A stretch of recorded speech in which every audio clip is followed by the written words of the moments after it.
Antes da reflexão do Evangelho propriamente dita,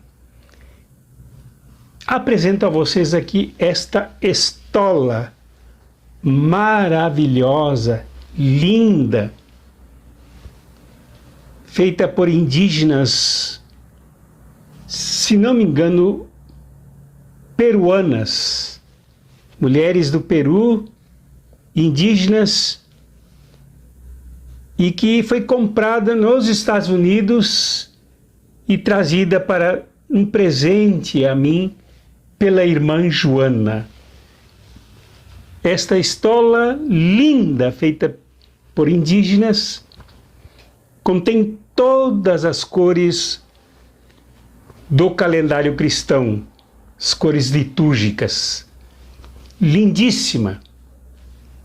Apresento a vocês, nesse dia em que nós refletimos sobre as bem-aventuranças, o Evangelho dos Santos e Santas, porque considero a irmã Joana uma destas pessoas dedicada inteiramente aos pobres, às mulheres pobres, às crianças pobres, velhos, velhas, trabalhadores pobres.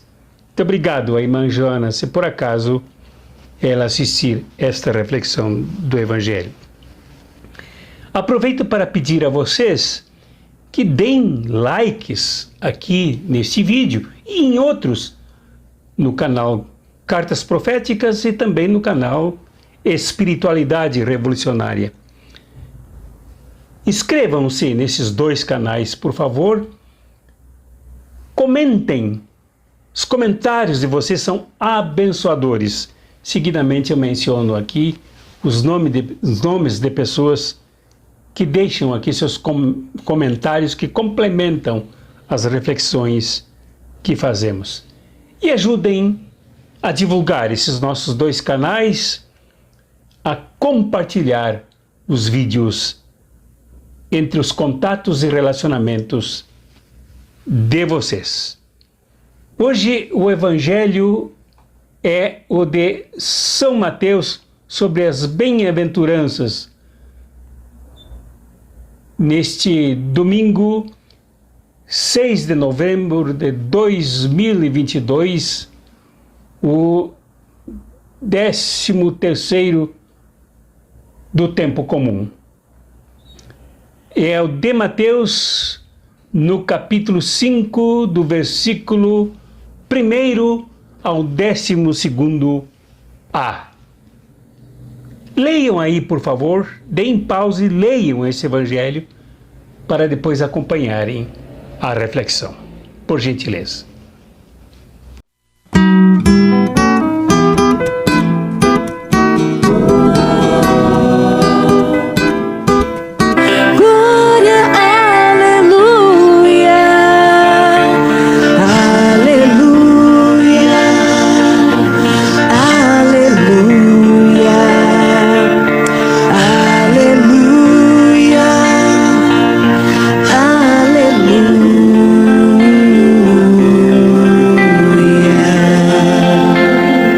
As pessoas buscam, e eu diria mais do que buscam, precisam da felicidade. Há vários caminhos que dizem conduzir à felicidade. Há várias definições sobre o que seja felicidade. Alguns dizem que a felicidade não existe, que existem momentos felizes. Pois o Evangelho de São Mateus, que é o Sermão da Montanha, nos diz que existe felicidade e o que é felicidade. Eu tomo aqui também como referência para esta reflexão o que escreveu o teólogo, meu amigo, que já esteve no canal Cartas Proféticas, está na hora de voltar, Hildo Bongás, dizendo que no primeiro versículo do Sermão da Montanha, Jesus diz tudo o que precisa dizer e que os demais versículos são desdobramentos desse primeiro. É preciso afirmar antes que São Mateus, por ser um judeu convertido ao cristianismo e por ajudar a construir uma comunidade constituída de judeus, de judias, ele buscou referências na Torá, no Velho Testamento, nos profetas e nos Salmos, para dizer quem era Jesus e comparar para que melhor a comunidade entendesse quem era Jesus. Então ele comparou Jesus com Moisés, evidentemente vendo em Jesus muito mais do que Moisés fez. E assim como Moisés subiu ao Monte Sinai para receber as tábuas da lei, para falar com Deus, ouvir Deus, falar a Deus, levar os pecados do povo a Deus, trazer o perdão de Deus para o povo, ele viu Jesus também subir numa montanha. Os montes, as montanhas eram consideradas sagradas, moradas dos deuses. Jesus sobe a montanha. Sobe a montanha e olha para o povo. Diz Mateus já no versículo 1, vendo Jesus as multidões, subiu ao monte e sentou-se. Os discípulos aproximaram-se dele e Jesus começou a ensiná-los.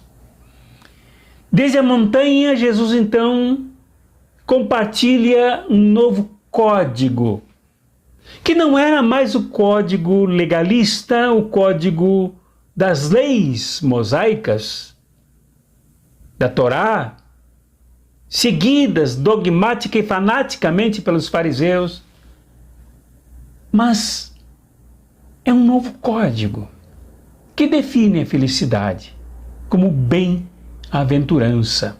A felicidade é bem-aventurança. E o que é preciso para alcançarmos a bem-aventurança? A tradição já nos diz que as pessoas santas, homens e mulheres, alcançaram as bem-aventuranças e se tornaram também referências bem-aventuradas como testemunhas de fé para milhões de pessoas ao longo desses quase 2 milênios de testemunho cristão.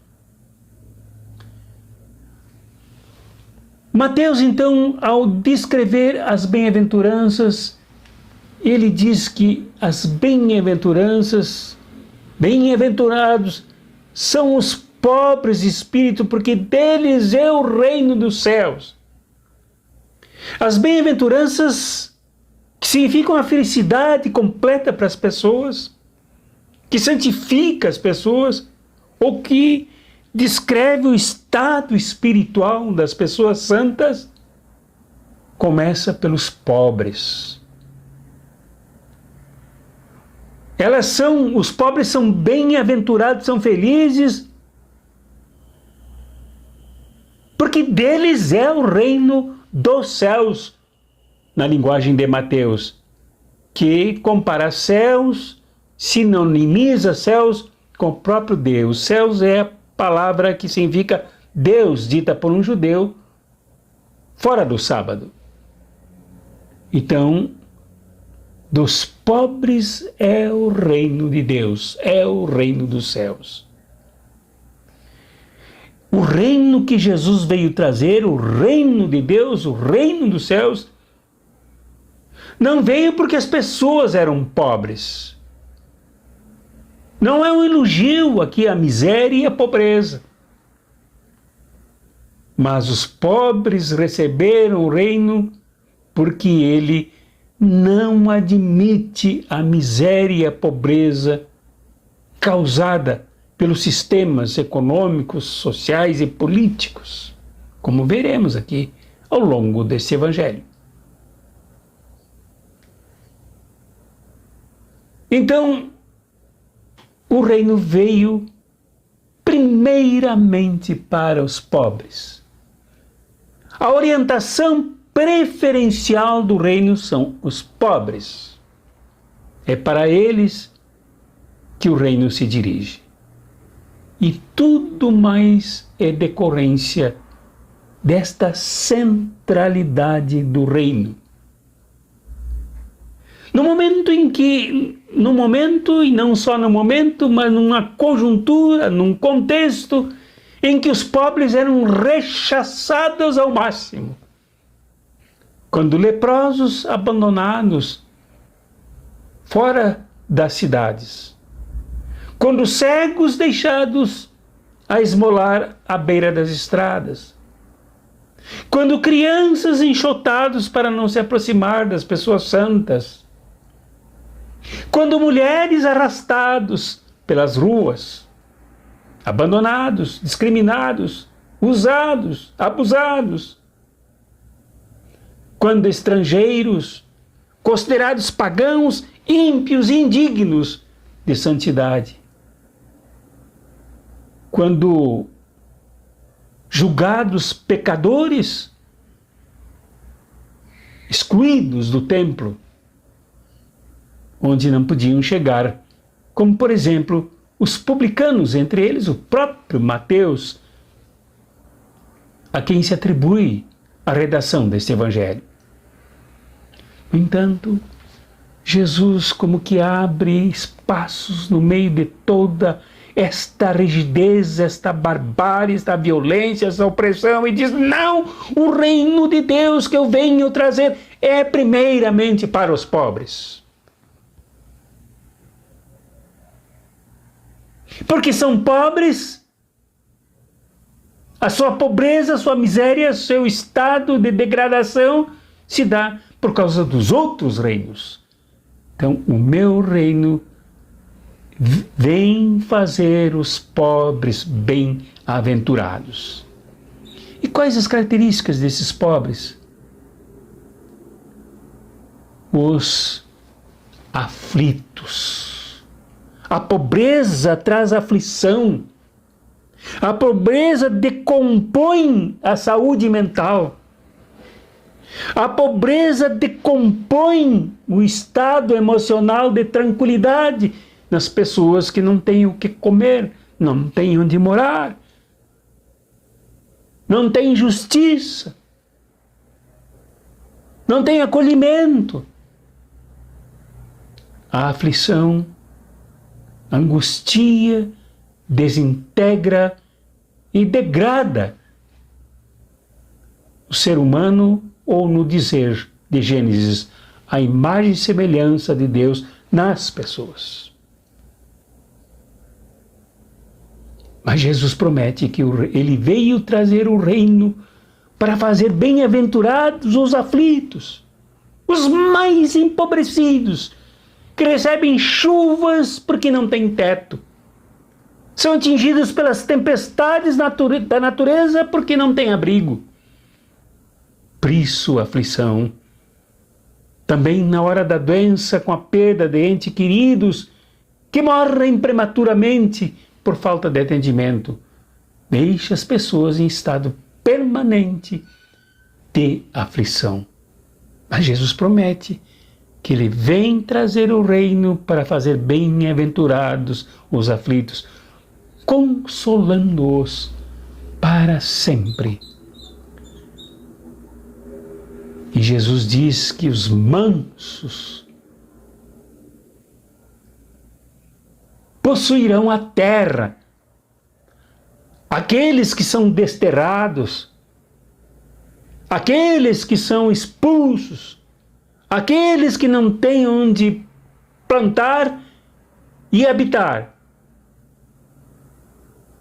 ao permanecerem mansos, na busca da dignidade da terra, como os indígenas, como os quilombolas, como os mais pobres, como os que sobem os morros para buscar um pouco de abrigo nos lugares mais ameaçados. Eles alcançarão a terra, possuirão a terra, tomarão lugar na terra que lhes faz o corpo, que lhes faz a vida, que lhes faz as estradas por onde caminham. É preciso possuir a terra. Bem-aventurados os mansos, porque herdarão a terra. Com terra se tornarão mais tranquilos. Bem-aventurados que têm fome e sede de justiça. Aqueles que sentem a alma, a consciência arder de fome. A fome que dói na consciência, que dói na fé, que dói na alma. Fome de justiça. Sede que resseca a garganta, que resseca a boca. Fome e sede de justiça. Estes que têm fome de justiça não serão caçados no reino que Jesus traz, não serão perseguidos pelo reino que Jesus traz, não serão presos no reino, pelo reino que Jesus traz, mas serão bem-aventurados. Bem-aventuradas as pessoas que têm fome e sede de justiça, que não desistem nunca da justiça, que é valor supremo, absoluto, alcançado pelo reino de Jesus, pelo reino dos céus, pelo reino de Deus, que está ali, sentado entre as pedras na montanha, no monte, a partir do qual ele fala com seus discípulos e com as multidões. Ali, no morro, Jesus nos diz que só seremos felizes com a plena fome e sede de justiça. E diz que bem-aventurados são os misericordiosos, porque os misericordiosos alcançarão misericórdia. O estado de misericórdia que faz os santos e as santas serem santos e santas e bem-aventurados, bem-aventuradas, é a postura das pessoas que se colocam ao lado dos que passam miséria. Misericórdia, miséria vem do latim, córdia vem do grego, se juntando, quer dizer, aqueles corações, aquelas pessoas que se colocam ao lado dos que passam miséria. Não somente para fotografias, não somente para auto-selfies, para propaganda do que fazem, mas se colocam para levantar da miséria os que aí se afundam, se degradam, se decompõem. Então, bem-aventurados os misericordiosos, porque eles mesmos alcançarão no próprio reino de Jesus aqui e agora a misericórdia, que é o próprio caráter do Pai, é o caráter dele, a misericórdia. Bem-aventurados os puros de coração, porque verão a Deus. Os puros de coração são aquelas pessoas que não têm maldade, que não cultivam as palavras mais duras, azedas, ferinas, que cortam, que magoam, que perfuram a pele da alma. Mas não só palavras, atitudes, como vem se vendo atualmente no Brasil, até mesmo crianças tão impuras, que ouvem dos seus pais barbaridades e na escola agridem os seus colegas com preconceitos, com ideologias do ódio, massacrando ao máximo que podem, na impureza de quem embruteceu o que há de mais lindo aqui chamado de coração. Esta interioridade, esta intimidade profunda do ser humano, que precisa ser cultivada, precisa ser purificada diuturnamente, precisa ser regada, precisa ser alimentada, para afastar sempre as más ideias, as más atitudes, porque é de lá que tudo vem. O racismo, o machismo, a injustiça econômica e social, tudo afastado de lá. Estes verão a Deus, porque Deus é assim, puro, Ele é, simplesmente Ele é. Ele não pode ser o que Ele não é. Bem-aventurados os que promovem a paz,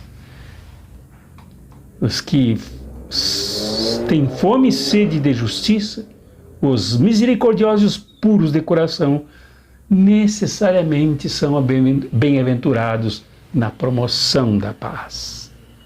São pessoas que constroem a paz, porque ela vem lá de dentro da construção que fazem em si mesmos, si mesmas.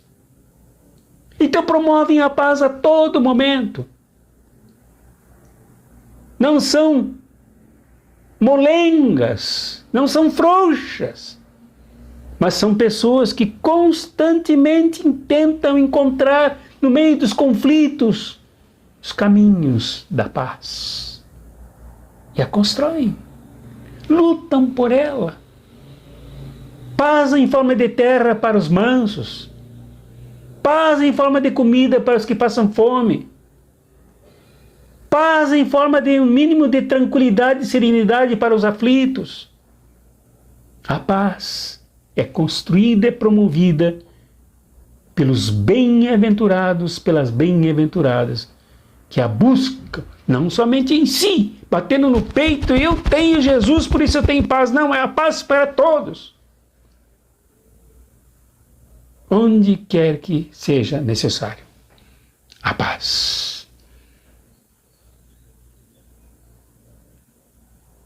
Se esses são chamados filhos de Deus, porque Deus é o Pai da paz. Bem-aventurados que são perseguidos por causa da justiça, porque deles é o reino de Deus, é o reino dos céus. Os que amam a guerra, os que amam a aflição, os que amam desprezar os pobres, perseguem os que fazem o contrário, os que lutam pela paz, que é o complemento de tudo o que as bem-aventuranças dizem antes. Mas bem-aventurados, se as perseguições vêm por isso, se as maldades vêm por isso, porque estas pessoas que constroem a justiça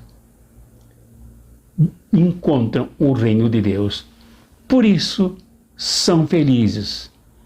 Bem-aventurados os quando injuriarem, vos injuriarem, perseguirem e mentindo, disserem todo tipo de mal contra vós, por causa de mim. Mesmo aí os que são acossados por mentiras, por fake news, por calúnias, por injúrias, como forma direta e objetiva de perseguição.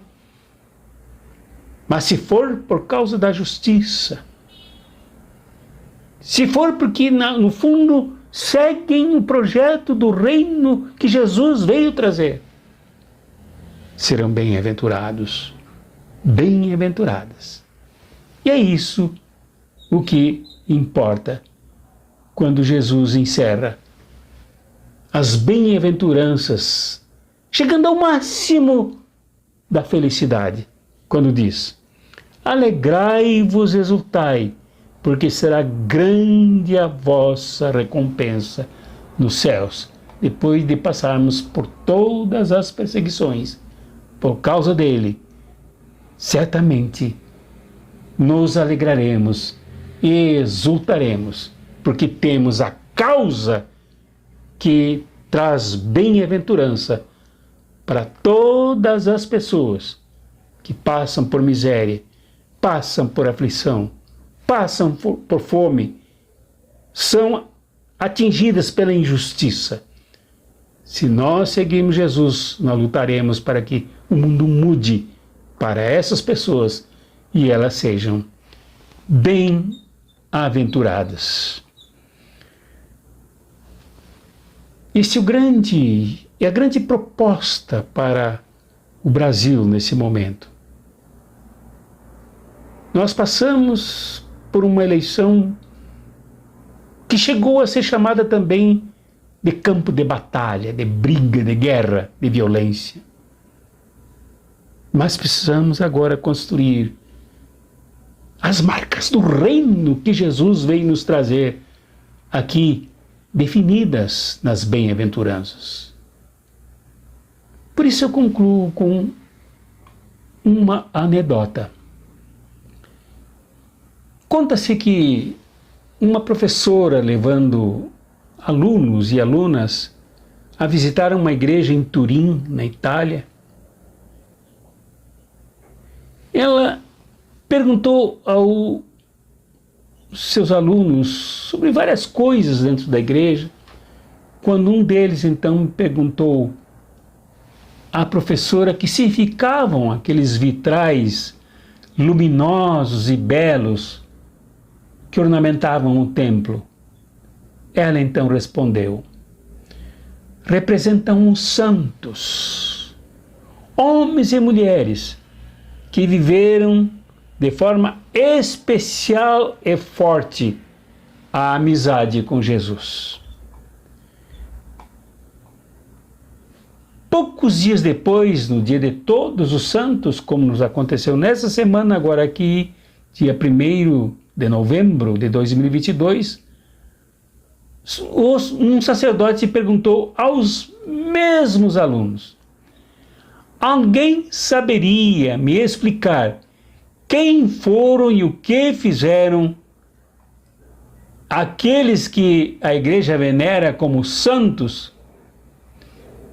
Aquele mesmo menino que perguntara para a professora sobre o significado dos vitrais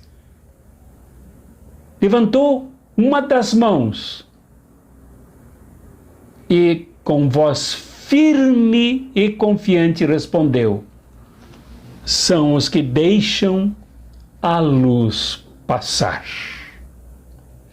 Que este reino dos céus que Jesus anunciou, demonstrou, sentado sobre pedras, num monte, seja a força que transpasse pelos teus pensamentos, palavras e ações, meu irmão e minha irmã.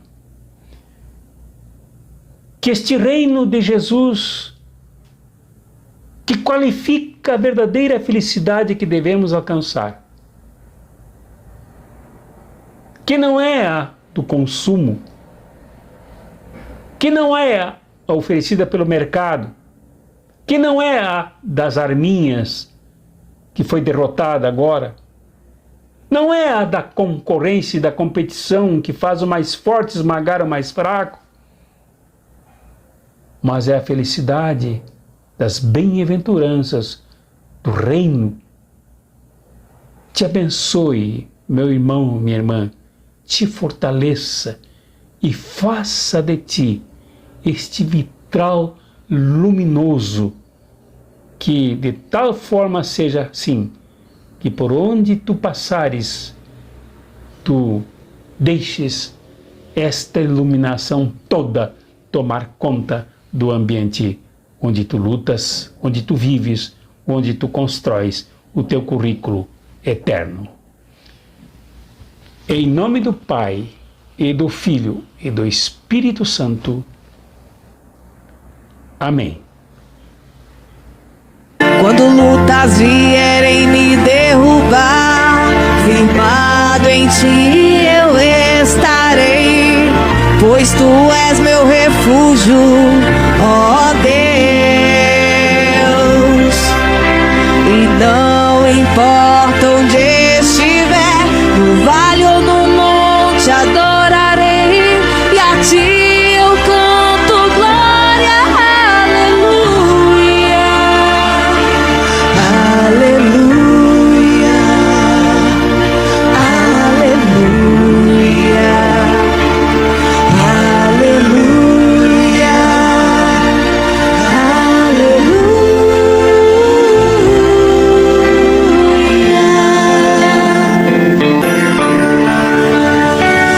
Senhor, preciso do teu olhar, ouvir as batidas do teu coração, me esconder nos teus braços, ó